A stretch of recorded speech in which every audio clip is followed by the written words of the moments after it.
Hi welcome to my channel. నేను మీ Nani. Peddi Bhopal event blockbuster భయ్య. ఆ జనం ఏంటి భయ్య, నేను అసలు భోపాల్లో ఈవెంట్ చేస్తున్నారు రామ్ చరణ్ గారికి, మరి అంత క్రేజ్ ఉంటుందా నార్త్లో, అసలు ఏంటి పరిస్థితి అనుకున్నాను. బుర్ర పాడు మామూలుగా కాదు. దాదాపు 2,00,000 మందికి పైగా అటెండ్ అయ్యారంటే ఈ ఈవెంట్కి. సో దీన్ని బట్టి నార్త్లో రామ్ చరణ్ గారి క్రేజ్ ఎలా ఉందో ఒక్కసారి ఇమాజిన్ చేసుకోండి. సో సినిమాతో పాటు రామ్ చరణ్ గారి క్రేజ్ నిజంగా వేరే లెవెల్లో ఉంది భయ్య నార్త్లో మాత్రం. అంటే నేనైతే ఎక్స్పెక్ట్ చేయలేదు. మహా అయితే ఒక 50,000 మందో ఒకే ఓపెనింగ్ రౌండ్కి అయితే రావచ్చు అనుకున్నాను. దాదాపు 2,00,000 మందికి పైగా రావడం అనేది ఇది మామూలు విషయం కాదు. దానికి తోడు పెద్దిలో హైలైట్ ఏంటంటే ఏఆర్ రెహమాన్ గారి సాంగ్స్, రవికిషన్ గారి ఆయన స్పీచ్ వేరే లెవెల్లో ఉంది.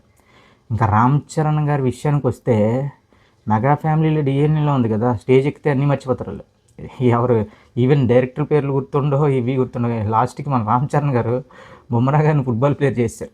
సో తర్వాత ఆయన వెంటనే ట్విట్టర్లో సారీ చెప్తూ నేను చాలా ఇదయ్యాను, సో ఎగ్జైట్మెంట్లో అలా మాట్లాడాను తప్ప ఇంకేం లేదని చెప్పి ఒక చిన్న వివరణ అయితే ఇచ్చారు. సో ఓవరాల్గా పెద్ద సినిమాకి నాకు తెలిసి నిన్న ఈవెంట్ తర్వాత ఒక్కసారిగా నార్త్ అమెరికాలో 100K అంటే దాదాపు $1,00,000 వరకు ఇంక్రీజ్ అయిపోయింది భయ్య. అంటే నేనైతే ఆల్మోస్ట్ ఇంకా ఓజీ కానీ వేరే సినిమాలు ఏవైనా సరే నార్త్ అమెరికాలో ఒక 12 రోజులు 13 రోజులు రిలీజ్కి ముందు ఆల్మోస్ట్ 1.5 మిలియన్ పైగా, ఇది జస్ట్ 500,000 ఉంది.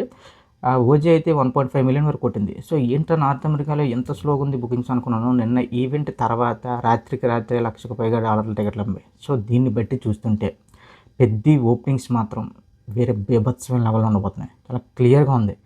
ఇక చిన్న ఏవో జరుగుతున్నాయి మన తెలంగాణలో, ఏంటిది ఎగ్జిబిటర్లు వాళ్ళు ఏవో మాట్లాడుతున్నారు, కానీ అవేవి కూడా మినిమం కూడా రామ్ చరణ్ గారి సినిమాని ఆపేలే కాదు. చెప్తున్నాయి కదా, ఇవన్నీ ఏంటంటే కేవలం బెదిరింపులు మాత్రమే. నిన్న ఈవెంట్ చూసిన తర్వాత దురాభిమానులు కూడా ఏంట్రా రామ్ చరణ్ గారి క్రేజ్ ఇలాంటి క్రేజ్ ఉంది అనిపించింది అనమాట. అంటే ఫస్ట్ ఈవెంట్ రామ్ చరణ్ గారిది, అంటే అప్పుడెప్పుడో మనకి తుఫాన్ టైంలో చేశారు, కానీ అది కూడా తెలుగులోనే చేశారు. సో ఓపెనింగ్ రౌండ్స్లో రామ్ చరణ్ గారికి నార్త్లో ఈ రేంజ్ హంగామా, ఈ రేంజ్ హడావిడి ఉంటుంది మాత్రం ఎప్పుడు ఎక్స్పెక్ట్ చేయలేదు. దానికి తోడు అక్కడ మళ్ళీ తెలుగు వాళ్ళు కూడా, అక్కడ మనకి భోపాల్లో ఒక ఏరియాలో తెలుగు వాళ్ళు ఎక్కువ ఉంటారట, వాళ్ళు కూడా ఎంత సపోర్ట్ చేశారంటే నిన్న వేరే లెవెల్లో సపోర్ట్ చేశారు భయ్య. సో ఏది ఏమైనా సరే పెద్ది అనే సినిమా నాకైతే నిన్న ఏఆర్ రెహమాన్ గారు ఆ థీమ్ సాంగ్ ఏదైతే ఉందో ఐటమ్ సాంగే బ్లాస్ట్. ఆ థీమ్ సాంగ్ విన్న వెంటనే నాకు ఒక లగన్, ఒక దంగల్, ఒక చెక్ దే ఇండియా, అందులో థీమ్ సాంగ్స్ ఉంటాయి. ఆ రేంజ్కి మించి ఇచ్చాడు భయ్య ఏఆర్ రెహమాన్ మాత్రం. పెద్ద మస్సా థీమ్ సాంగ్ మాత్రం ఇది ఎక్కడికో వెళ్ళిపోద్ది. మీకు స్లమ్ డాంగ్ మిలియన్లో జై హో సాంగ్ ఎంత పెద్ద ఇంపాక్ట్ క్రియేట్ చేసిందో ఆ రేంజ్ ఇంపాక్ట్ అయితే ఈ థీమ్ సాంగ్ క్రియేట్ చేయబోతుంది. ఇక నెక్స్ట్ మనకి ఈ ఐటమ్ సాంగ్ కూడా వీడియో లిరికల్ ఏదో రిలీజ్ చేస్తే మాత్రం సోషల్ మీడియా ఇప్పటికే తగలబడిపోతుంది ఆ సాంగ్కి.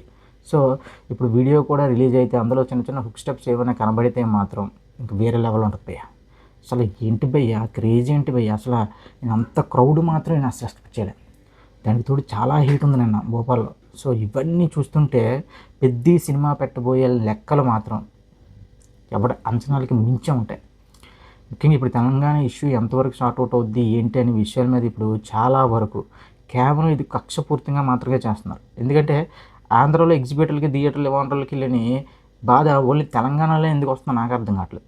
ఆంధ్రాలో మాత్రం క్లియర్గా చెప్తున్నారు వాళ్ళకి మాకు ఏదైనా పర్వాలేదు అన్నట్టు. సో మరి తెలంగాణలోనే పని పెట్టుకుని ఎందుకు చేస్తున్నారు? చేస్తే మొత్తం ఇటు తెలుగు రాష్ట్రాల్లో ఒకసారి చేయాలి కదా ఏం చేసినా సరే. అలా కాకుండా కేవలం తెలంగాణలోనే మాకు ప్రాబ్లం వస్తుందంటే ఇది ఖచ్చితంగా మైత్రి మూవీ మేకర్స్ మీద కొంతమందికి ఉన్న గ్రడ్జ్ మాత్రమే. సో ఏదైనా సరే బాస్ దిగినంత వరకు ఇలాంటి కుప్పగింతలన్నీ జరుగుతుంటే బాస్ వన్స్ దిగారు అనుకోండి ఇవన్నీ కూడా సైలెంట్ అయిపోతాయి. ఎవరెవరి సినిమాలకి ఆదుకుంటారు బాస్, మన సినిమాలు ఎందుకు వదిలేస్తారు? సో ఓవరాల్గా చెప్పేది ఏంటంటే పెద్ద భోపాల్ ఎలాంటి బ్లాక్ బస్టర్ హిట్ ఏంటంటే నాకైతే రకరకాల డౌట్లు ఉన్నాయి ఈవెంట్ మీద. ఏంటి అసలు వర్కౌట్ అవుద్దా, ఏంటి ఏమవుద్ది, ఇది అది అది చాలా మామూలుగా కాదు. కానీ నేను అనుకున్న దానికంటే 100 టైమ్స్ భయ్య సక్సెస్ అయింది ఈ భోపాల్ ఈవెంట్ మాత్రం. మామూలుగా పెగలదు. ఇందులో రామ్ చరణ్ గారు చెప్తున్నాను కదా, మతిమరుపుతో చేసిన 2 పనులకి ఇంకా రీచ్ ఎక్కువైపోయింది, ఎక్కడికో వెళ్ళిపోయింది. ఒకడైతే ఇదేంటి క్రికెట్ బ్యాక్గ్రౌండ్లో సినిమా చేస్తే బుమ్రా గురించి తెలియకపోవడం ఏంటి, ఇది అది ఇది ఏదో చాలా వరకు సోషల్ మీడియాలో ఇంకా రామ్ చరణ్ గారిని ఎక్కేయడం మొదలుపెట్టారు. వెంటనే ఆయన ఒక ట్వీట్ చేశారు అని చెప్పి, నేను ఆ జనాలు ఆ క్రౌడ్ మధ్యలో ఒక రకంగా చెప్పాలంటే మర్చిపోయాను. సో సారీ జిప్సీ బొమ్మ గారు అని చెప్పేసి ఒక ఇది ఇచ్చి ఒక చిన్న క్లారిఫికేషన్ ఇచ్చారు. సో ఏదైనా సరే నిన్న జరిగిన భోపాల్ ఈవెంట్తో పెద్ది అనే సినిమా హైప్ అనేది వేరే లెవెల్ హైప్. ఇది ఇంకొక 2 టైమ్స్ పెంచింది. నేనైతే మాత్రం మెయిన్ మెస్మరైజ్ అయింది ఏఆర్ రెహమాన్ గారి చికిరి రేరారా అవే హైలైట్ అనుకున్నాను. కానీ నిన్న ఆ యాంథమ్ పెద్ద యాంథమ్ విన్న తర్వాత అర్థమైంది ఏఆర్ రెహమాన్ గారి లెజెండరీ ఆఫ్ మ్యూజిక్ డైరెక్టర్ ఎందుకంటారు నాకు అప్పుడు నిన్న నిజంగా అది లిటరలీ మీరు కానీ ఆ సాంగ్ కానీ ఒక 2 టైమ్స్ జస్ట్ లైవ్లో వింటేనే మనకు ఆ రేంజ్లో ఉందంటే ఇంకా క్లారిటీ మ్యూజిక్తో ఒక క్లారిటీగా మనకు ఆడియో రిలీజ్ అయితే ఇయర్ ఫోన్స్ పెట్టుకొని వింటే మాత్రం వేరే లెవెల్లో ఉంటుంది భయ్య. ఇక హల్లో హల్లలో సాంగ్ క్వాలిటీ అయితే భయ్య మీరు ఇయర్ ఫోన్స్ పెట్టుకొని వినండి, ఆ క్వాలిటీకి దండం పెట్టవచ్చు. ఊరికని ఇచ్చారు భయ్య ఆస్కర్ అవార్డులు ఏదైనా సరే ఊరికని ఇచ్చారు. అని స్లమ్డాంగ్ మిలియనర్కి ఆస్కర్ అవార్డు వచ్చింది అంటే ఆ క్వాలిటీ టైప్ అంత రేంజ్ మ్యూజిక్ ఇస్తున్నారు కాబట్టి వచ్చింది దానికి. సో హల్లో హల్లలో సాంగ్ వింటే నాకైతే ఆ క్వాలిటీ ఏదో జనరేట్ చేసిన రేంజ్ ఇంపాక్ట్ ఇచ్చింది భయ్య. అంటే ఏఆర్ రెహమాన్ సినిమాలకు ఆయన మ్యూజిక్లో ఉండే క్వాలిటీ ఒక్కసారి ఉంచుకోండి. ఇంకా దానికి తోడు ఇంకా ఇద్దరు కలిపి ఇంకా రామ్ చరణ్ గారు ఇద్దరు హీరోయిన్స్ చేసే స్టెప్పులు అవి చూస్తుంటే ఇది పెద్ద మాస్ బ్లాస్ట్ అయిన ఉంది. ఒక స్పెషల్ సాంగ్లో మెలోడీని పెట్టారంటే సాంగ్ మొత్తం ఫాస్ట్ పెట్టు కానీ మెలోడీ కూడా మిక్స్ చేసి కొట్టారు బాబు, వేరే లెవెల్ రా బాబు ఏఆర్ రెహమాన్. సో ఇప్పుడు ప్రజెంట్ నార్త్ ఆడియన్స్తో పాటు నార్త్ హీరోలతో పాటు తెలుగు హీరోలకు కూడా నైట్ నుంచి తెలుగు హీరో అభిమానులు కూడా ఒకటే. ఇంటి నార్త్లో ఎంత పెద్ద క్రేజ్ పెట్టుకొని రామ్ చరణ్ RRR తర్వాత ఇలాంటి సినిమాలు చేశాడా, చేయాల్సింది ఇలాంటి పెద్ద సినిమా కదా, ఎందుకు ఇంత ఇది చేశాడు అని మామూలుగా ఫీల్ అవ్వట్లేదు. మెయిన్ ఫ్యాన్స్ కంటే న్యూట్రల్ ఫ్యాన్స్ ఎక్కువ ఫీల్ అయిపోతున్నారు.